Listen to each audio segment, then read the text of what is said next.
Good evening.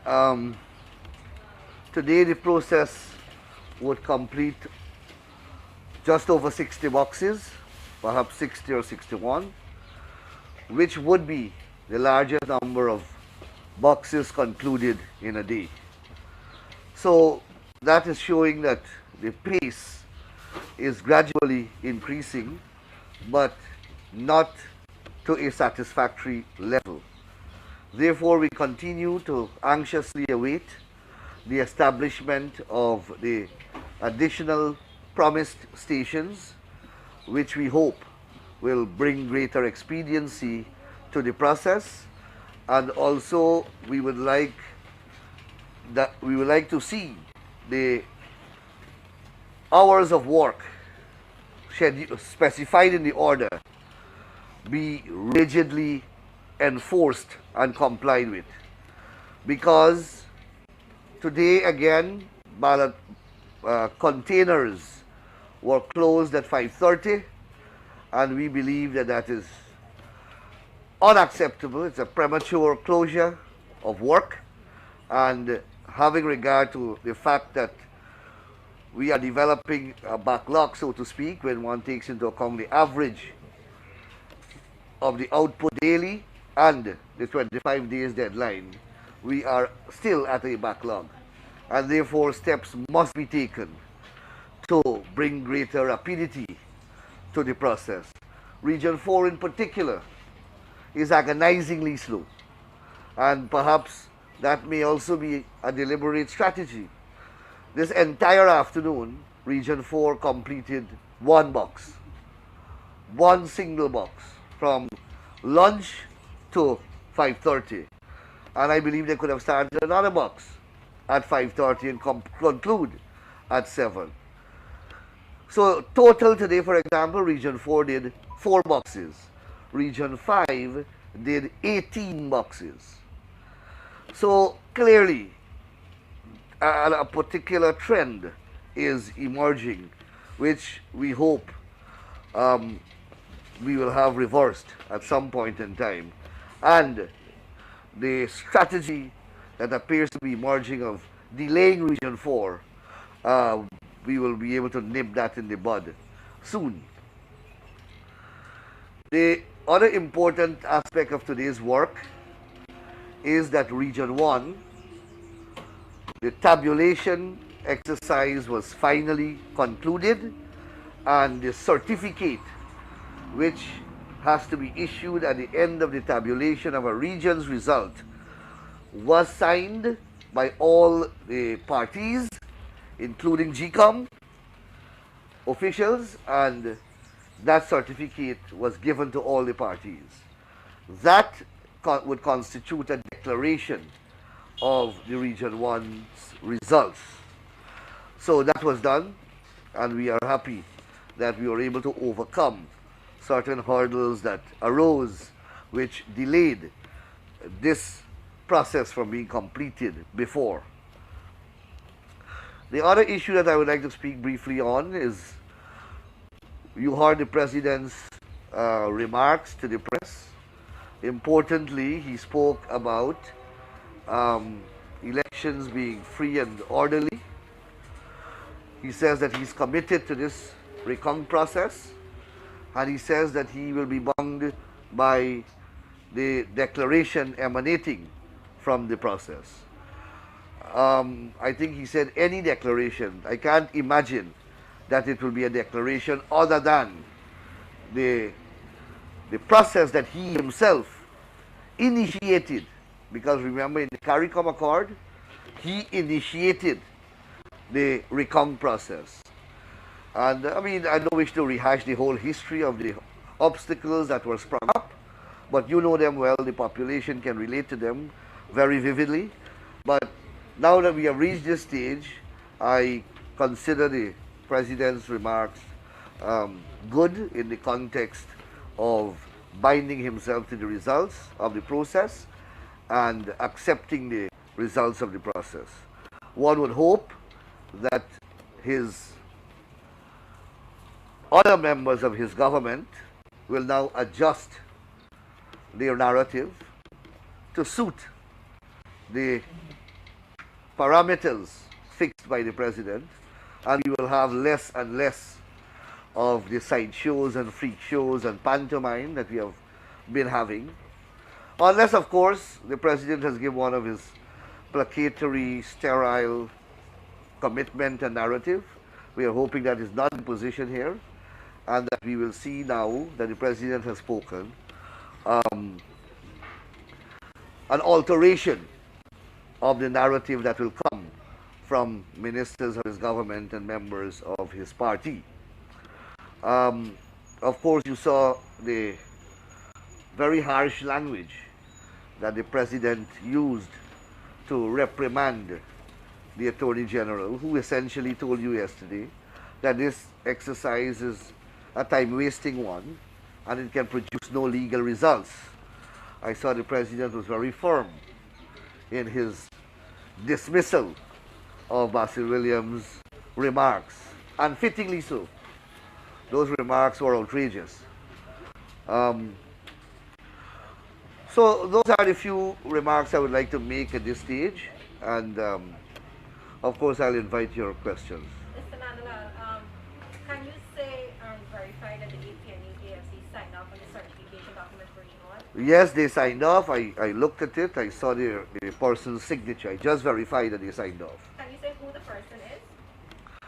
I can't remember the person's name. I can't remember. I don't want to guess. But the person was, he signed off. I looked at it. I went to the room actually because a problem had arisen, and which my party representatives asked for my intervention. So I was in the room and he was there. The whole panel is not one; it's more than one person, and they signed on, and which is a positive development. Just before you came out, Mr. Norton from the PNCR claimed that 45 of the Region 1 ballot boxes are directly linked to electoral fraud. Did you pick up any irregularities, or did the PPP pick up any irregularities during the recount process for District 1? No irregularity of any substantive and substantial nature.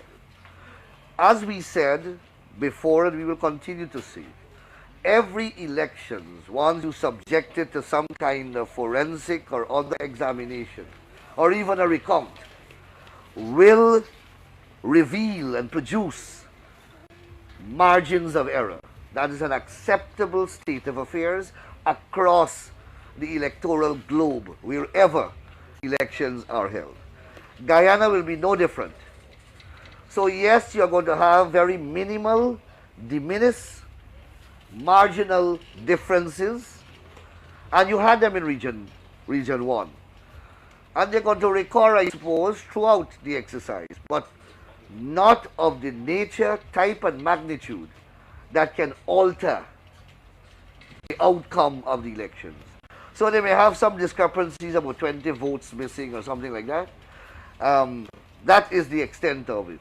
I don't know what Norton is talking about, and the fact that his representatives, his party's representatives, signed on that certificate, I believe, would put those allegations to rest. You said that one box from Region 4 took an inordinate amount of time. Where was that box from? What were the issues that were being raised? East Bank. The box was from East Bank. In all fairness, it was a fairly large box too, but no box to take that kind of hours, 5 hours, no box. And it's because of the same narrative, the same type of objections continuing. And that's what I'm saying, that you have the president and the head of the coalition out here talking to the nation and committing to the process, and while he's doing that, and even after he has done that, his minions continue on a path that is inconsistent with what Mr. Granger has said. I am hoping that by tomorrow, directions will be given to adjust this narrative so that we can eliminate it, because it has, as we have been saying all the time, it will not materially affect the results, the counting of the ballots. And that is what is important. Norton, I understand, spoke spoke a lot about or made a big issue about absence of poll books. Now the poll books, some of the poll books, I am told, were missing at the time when that part of the region was being recounted. But the poll books were subsequently recovered. So how is there a miscarriage of justice? How is there an unfairness? And all that is contained in a poll book is an occurrence register. If anything out of the ordinary occurs, it's a place where the presiding officer can make a note. That is all. That is what it is. It's an occurrence book. How can that be elevated to the important status of affecting the results of an election? That's simply ludicrous. But as I said, the strategy is to magnify and maximize these irregularities and to make them appear as they are substantial problems and that they can possibly detract from the numbers that the ballot boxes are revealing one by one. Again today, the ballot, every one of the ballot box, 60 of them that will be completed by the end of today, all of them match the SOPs that the PPP has in its possession. All of them, in a material way, one after the other. So the process is producing consistently that the ballots in the box match the SOP, and subsequently or consequently the SORs that are being produced by the process is matching the SOPs and the number of ballots. Mr. Nadwell, did the PPP for this March 2nd election illegally pay anyone to vote in the party's favor? Certainly not. We have Aubrey Norton saying that the party is in possession of signed affidavits from persons claiming that your party paid them to vote in its favor. Can you respond to that? Aubrey Norton is a known political hack. You would have information like that and you're keeping it at Congress Place? This is the kind of insane utterances that they come and they make to the people of this country, and they expect people to respect them at the end of the process. Rather than talk about PPP affidavits from PPP, let him produce the statements of poll that they're claiming they win the elections by. And unless they do that and answer you properly, don't entertain the questions. Okay. That should be a good policy. They come here and talk foolishness. Right. The APNU-FC is claiming that for Region 1, there were a total of 120 ballots that belong to the coalition that were found in the PPP pile. Can you attest to... And that was discovered where?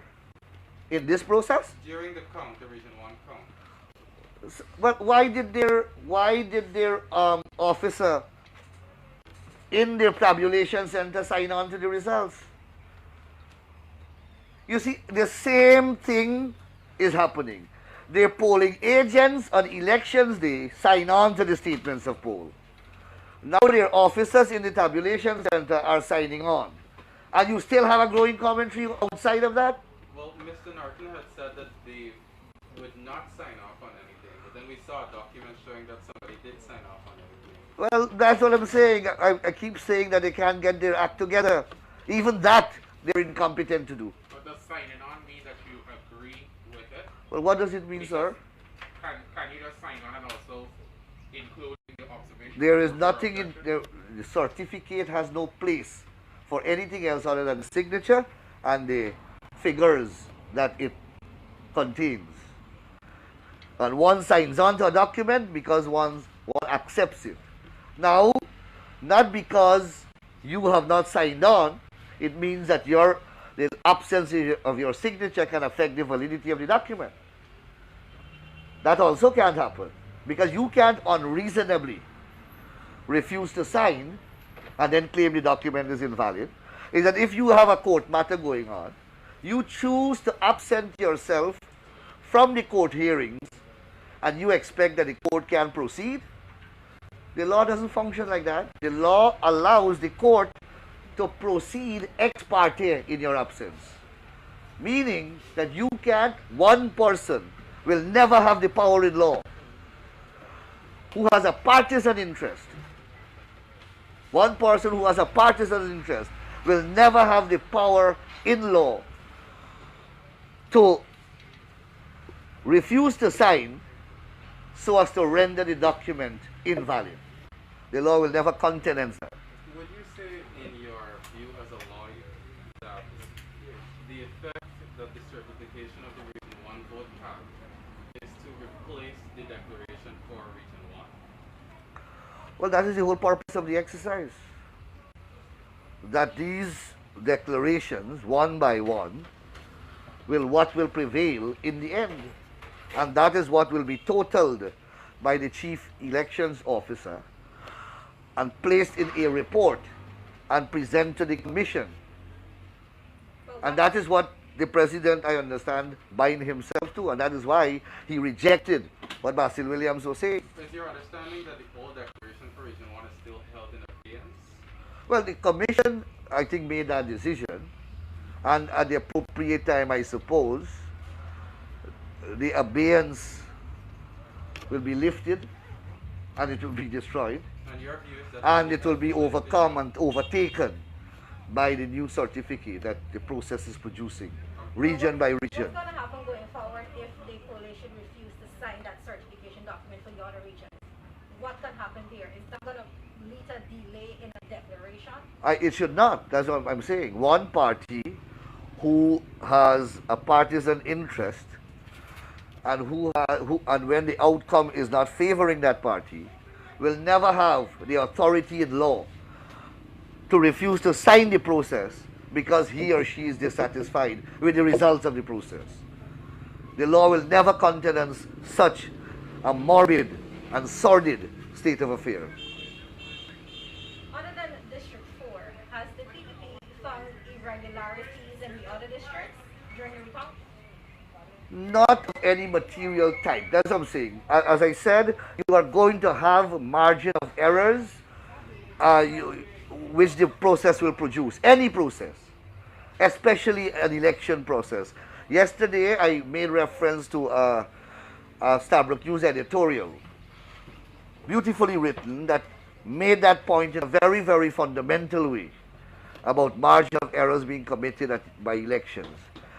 But importantly, they will not either singularly or in an aggregate way affect the eventual outcome of the elections. If that happens, then you have a problem. But that is not what is being shown here. The ballots are matching the statements of poll, consequently producing a statement of recount that also is matching the statement of poll. Does it concern you that the coalition has said that there has been a substantial amount of ballots that were not stamped with the 6-digit stamp? One case cited is at Samantha Point, and these included about 81% of the ballots from the disciplined forces. How many ballots were affected? I'm not aware of that number. Right, so they're not telling you. When they say 81%, the box can have maybe 80 votes. But any ballot? And yes, any ballot, that should not happen. It should not happen. But as I said, these margin of errors are going to be revealed. But do they aggregate and concatenate to a level that will materially affect the total output? So when does it concern you? At what number? Of course, look, every single error concerns me. But the PPP can't be burdened. The PPP didn't run these elections. When Ms. Myers and Lowenfield and Claudette Singh and Ben and Alexander and Conrad, they come out here, ask them how that happened. They took $8 billion of taxpayers' dollars to run an election. They are independent. They had exclusive management and conduct of the elections. The PPP can be made a scapegoat for errors committed on elections day.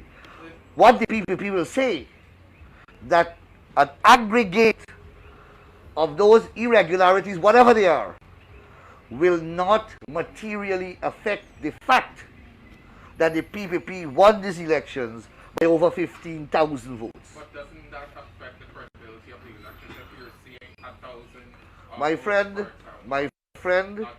my friend, these elections were observed by the Carter Center, by the Commonwealth Observer Team, by CARICOM Observer Team, by a United Nations Observer Team, a team from the OAS, the Private Sector Observer Team, AmCham, the Guyana Bar Association, the Guyana Labor Movement, and a whole host of religious organizations. Every single one of them, having observed the elections in an impartial and non-participatory way, and without a vested interest in the outcome of the elections, pronounced in their respective reports and public statements that these elections were free, fair, transparent, and done in accordance with acceptable democratic norms and tradition. So my view and the PPP view doesn't really matter. The government themselves proclaimed that they won the elections. The president has repeatedly said, up to the 4th of May, in a public statement, I quote, "Election day's activities were free, fair, and orderly." Free, meaning free of violence, I suppose. Fair, meaning devoid of fraud.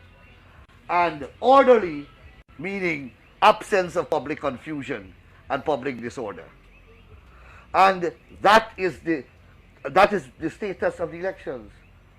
The only thing that went wrong with the elections is when Mingo attempted to steal in Ashmin's building and then at High Street, Kingston. That is the only wrong committed in the electoral process of substance. Public confusion and public disorder. And that is the status of the elections.